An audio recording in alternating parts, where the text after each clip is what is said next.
اور اس دور کا آج کے دور کے ساتھ موازنہ کریں. آج یہ جو غیر معمولی مشینیں ہیں، ایجادات ہیں، آلات ہیں، یہ ترقی کے نام پر جو کچھ کیا جا رہا ہے، پہاڑوں کو پھاڑا جا رہا ہے، زمین کو پھاڑا جا رہا ہے، زمین کے خزانے نکالے جا رہے ہیں، اللہ کے غیب سے کفر کیا جا رہا ہے، یہ جو کچھ بھی کیا جا رہا ہے، کیا یہ معمولی امور ہیں؟ تو کیا اس کے بارے میں قرآن میں کچھ نہیں؟ قرآن میں ہے تو پھر آئیں میدان میں ہمیں بھی بتائیں کون کذاب ہے اور کون سچا ہے. محمد علیہ السلام نے کہا تھا کہ اس قرآن میں وہ سب کا سب موجودہ جو آگے ہونا ہے، تو آج تک کسی نے دکھایا؟ اور آج جب دکھایا جا رہا ہے تو آپ کیا کر رہے ہیں؟ اور جان لیں یہ کون دکھا رہا ہے؟ یہ اللہ دکھا رہا ہے. اس وقت آپ کے ساتھ اللہ اپنے رسول کے ذریعے ہم کلام ہے، مخاطب ہے، خطاب کر رہا ہے.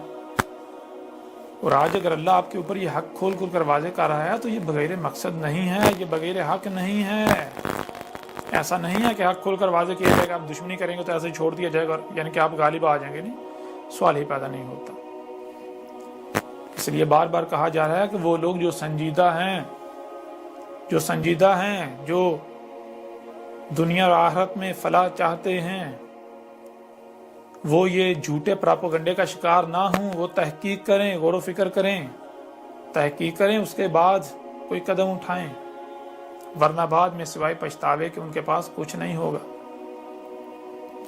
تو بہرحال اب قرآن ایک طرف یہ کہہ رہا ہے اللہ نزل احسن الحدیث، یعنی اللہ نے کیا اتارا تھا؟ اللہ نے اتارا تھا وہ اپنے نزول سے لے کر الساعۃ کے قیام تک جو کچھ بھی ہو رہا ہے وہ اتارا تھا. اب دوسری طرف اگر اس قرآن میں دیکھا جائے تو قرآن میں کیا ہے؟ آپ کو اس قرآن میں قوم نوح کا ذکر ملتا ہے، اللہ کے رسولوں کا جو نوح تھے. نوح ایک رسول نہیں تھا، یہ جان لیں. نوح بہت سارے تھے.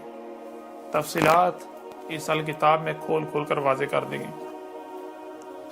نوح بہت سارے تھے. اللہ کے رسول جو نوح تھے ان کا ذکر ہے.